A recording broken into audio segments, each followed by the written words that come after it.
Hi, എല്ലാവർക്കും ഇന്നത്തെ റേമയിലേക്ക് സ്വാഗതം. നമുക്ക് വചനത്തിലൂടെ ദൈവത്തിന്റെ സ്വരം ശ്രവിക്കാം. നമ്മളങ്ങനെ ശ്രവിക്കുന്ന ഓരോ വചനത്തിനെയാണ് റേമാവചനങ്ങൾ എന്ന് പറയാം. അപ്പോൾ ഇന്നത്തെ റേമാവചനത്തിന് വേണ്ടിയിട്ട് നമുക്കൊന്ന് പ്രാർത്ഥിച്ചൊരുങ്ങാം. പരിശുദ്ധാത്മാവേ, ഞങ്ങളിലേക്ക് അങ്ങേ വചനം നിവേശിപ്പിക്കണമേ. അങ്ങേ വചനത്തിന്റെ കെട്ടുകൾ തുറന്ന് ആ രഹസ്യങ്ങളെല്ലാം മനസ്സിലാക്കി ഞങ്ങളങ്ങനെ വചനത്തിൽ മാത്രം ആശ്രയിച്ച് ജീവിക്കുന്നവരാകാൻ വേണ്ടി അങ്ങേ എല്ലാ കൃപാവരും ഞങ്ങൾക്ക് നൽകണമേ.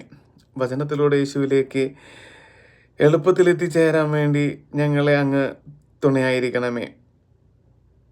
കൂടാതെ ജീവിതത്തിലെ എല്ലാ പ്രതിസന്ധികളിലും വചനത്തിലൂടെ ഞങ്ങൾക്ക് നേരിടാൻ വേണ്ട എല്ലാ കൃപാവരും നൽകണമേ. അങ്ങനെ വചനത്തിലൂടെ എല്ലാ പ്രയാസങ്ങളെയും ബുദ്ധിമുട്ടുകളെയും അതിജീവിക്കുന്നവരായി ഞങ്ങളെ മാറ്റിയെടുക്കണമേ. നമുക്കെല്ലാവർക്കും ഏറ്റുചൊല്ലി പ്രാർത്ഥിക്കാം. നന്മ നിറഞ്ഞ മറിയമേ സ്വസ്തി, കർത്താവ് അമ്മയുടെ കൂടെ സ്ത്രീകളിൽ അമ്മ അനുഗ്രഹിക്കപ്പെട്ടവളാകുന്നു. അമ്മയുടെ ഉദരത്തിൻ ഫലമായ ഈശോ അനുഗ്രഹിക്കപ്പെട്ടവനാകുന്നു. പരിശുദ്ധ മറിയമേ തമ്പുരാന്റെ അമ്മേ, പാപികളായ ഞങ്ങൾക്ക് വേണ്ടി ഇപ്പോഴും ഞങ്ങളുടെ മരണസമയത്തും തമ്പുരാനോട് അപേക്ഷിച്ചുകൊള്ളണമേ. ആമേൻ. വചനത്തിന്റെ അമ്മയായി മറിയമേ, ഞങ്ങൾക്ക് വേണ്ടി അപേക്ഷിക്കണമേ. പാപികളുടെ സങ്കേതമേ, ഞങ്ങൾക്ക് വേണ്ടി അപേക്ഷിക്കണമേ.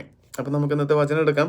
നമ്മൾ വചനം എടുക്കുന്നത് ഈ ബൈബിളിൽ നിന്നാണ്. ഇത് ഇംഗ്ലീഷിലാണുള്ളത്. ഇത് പുതിയ നിയമം മുഴുവനുണ്ട്, സങ്കീർത്തനങ്ങളുണ്ട്, സുഭാഷിതങ്ങളുണ്ട്. ഇത്രയും ഭാഗത്തു നിന്നാണ് നമ്മൾ വചനം കണ്ടെത്തുന്നത്. കണ്ടെത്തിയ വചനം നമ്മൾ മലയാളത്തിൽ തന്നെയാണ് വായിക്കുന്നത്.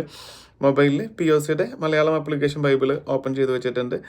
അതിൽ നിന്നാണ് നമ്മൾ വായിക്കുന്നു, ധ്യാനിക്കുന്നു. അതിനുശേഷം നമ്മൾ നമ്മുടെ ജീവിതത്തിൽ പ്രാവർത്തികമാക്കുന്നു. അപ്പോൾ ഈ വചന ശുശ്രൂഷയുടെ ഏറ്റവും വലിയ ലക്ഷ്യം കേൾക്കുന്ന വചനം നമ്മളിൽ എത്രമാത്രം അത് ഫലമുളവാകുന്നു എന്നതിനെ ആശ്രയിച്ചിരിക്കും.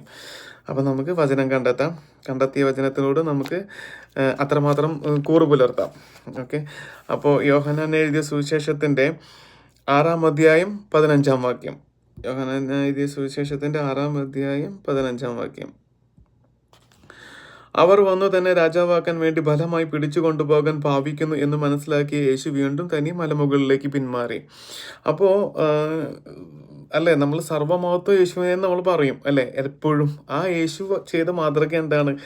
തന്നെ രാജാവാക്കാൻ വേണ്ടി വന്നവരിൽ നിന്ന് ഒഴിഞ്ഞു മാറിയിട്ട് മലയിലേക്ക് കയറിപ്പോയി. പലപ്പോഴും അങ്ങനെയുണ്ട്. പലപ്പോഴും യേശു ചെയ്ത അത്ഭുതങ്ങളാലൊക്കെ മനുഷ്യനായിരിക്കെ ദൈവത്തിനെ സഹിക്കാണ്ട് വന്ന ഒരു വലിയൊരു പീഡനം അത്. അതായത് മനുഷ്യത്വത്തോട് കൂടിയിട്ടുള്ള ആ ഒരു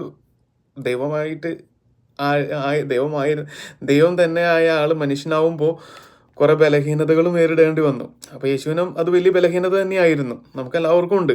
ചെറിയ കാര്യത്തിന് നമുക്ക് ചെറിയ അപ്രീഷിയേഷൻ കിട്ടുമ്പോൾ നമുക്ക് അഹങ്കാരം വരാം.